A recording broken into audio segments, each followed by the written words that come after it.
Have you ever walked away from a conversation feeling completely drained, as if you've just run a marathon? You weren't arguing, you weren't even debating anything heavy, you were just listening, maybe offering some support to a friend. But afterward, you feel this profound exhaustion, a weariness that settles deep in your bones. This isn't just you being too sensitive or overthinking things. This is a very real phenomenon called emotional fatigue, and it has a measurable biological basis. Our brains are wired for connection. We have something called mirror neurons. Think of them as the brain's Wi-Fi. When you see someone laugh, your mirror neurons for laughter fire up, and you might find yourself smiling without even realizing it. The same thing happens with distress.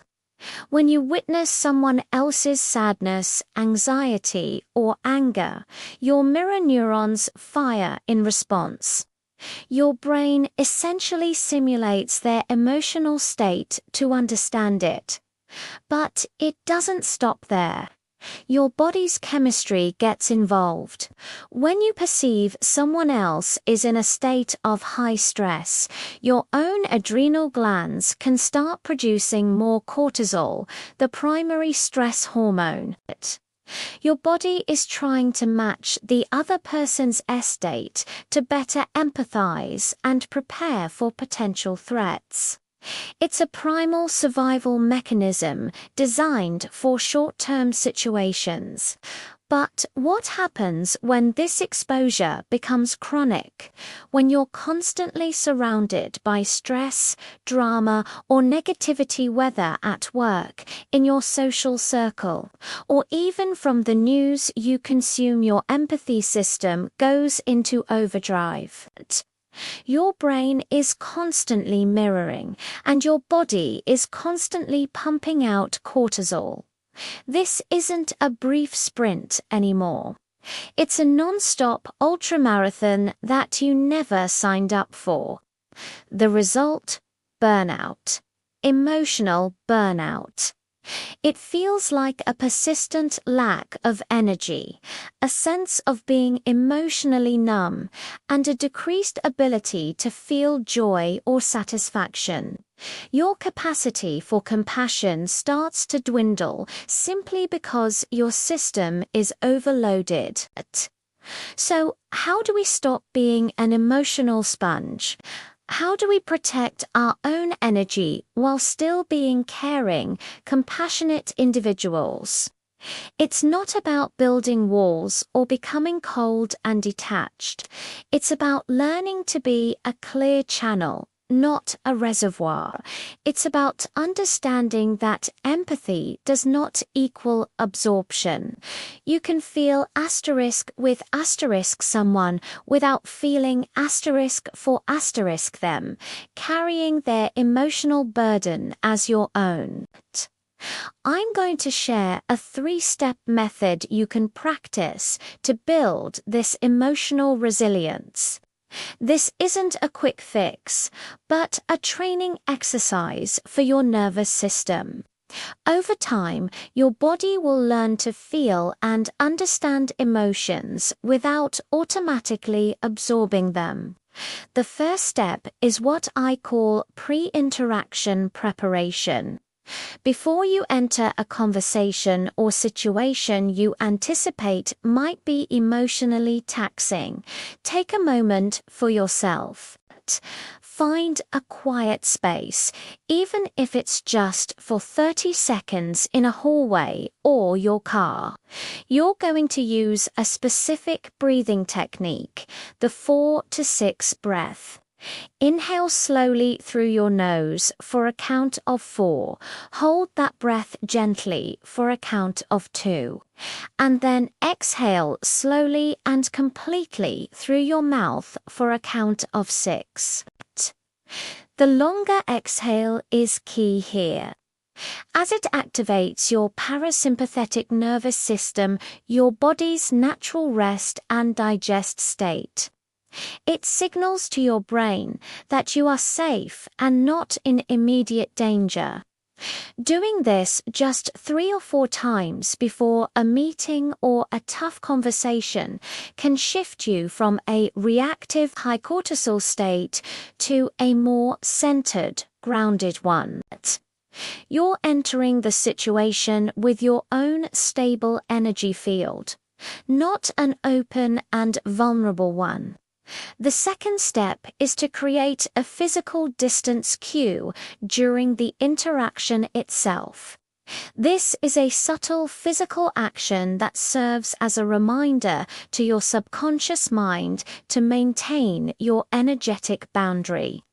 It could be something as simple as consciously keeping your feet flat on the floor, feeling the solid ground beneath you. Or you might gently press your thumb and index finger together. Another powerful one is to uncross your arms and legs and sit with an open but defined posture, imagining a bubble of personal space around you. The physical act reinforces the mental intention. When you feel yourself starting to get pulled into the other person's emotional storm, you can return to your physical cuprous, your fingers together, feel your feet on the ground. It acts as an anchor, pulling you back to your own center and reminding you this is their emotion, not mine.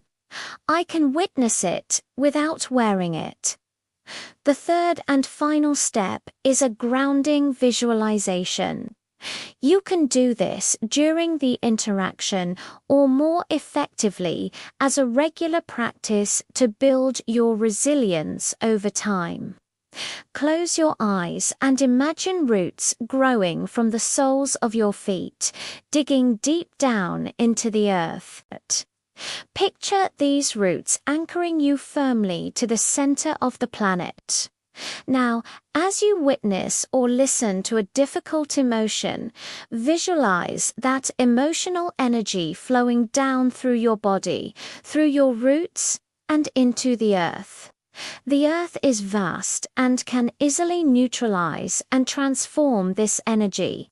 You are not holding it, blocking it, or resisting it. You are simply allowing it to pass through you without sticking. You are a conduit, not a container. This visualization trains your mind to process emotional input without retaining it. Practicing these 3 steps pre-interaction breathing, using a physical distance cue, and employing grounding visualizations like going to the gym for your emotional well-being. At first, it might feel clunky or you might forget to do it, but with consistent practice, it becomes second nature. Your body and your nervous system will learn a new default response. You'll begin to notice that you can be present, listen deeply, and offer genuine compassion without feeling depleted afterward.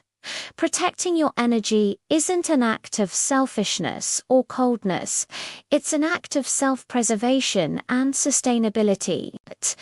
When you're not burnt out, you have more to give. Your empathy becomes clearer, wiser, and more effective. You can offer support from a place of fullness, not from an empty cup.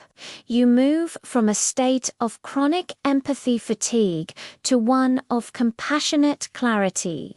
You learn to feel without absorbing, to care without carrying, and that clarity is a gift both to yourself and to everyone you interact with. Thank you so much for spending this time with me today. If this resonated with you, please consider liking this video and subscribing to the channel for more content on building emotional strength and clarity. I'd love to hear your own experiences with emotional fatigue in the comments below. Take care of yourselves.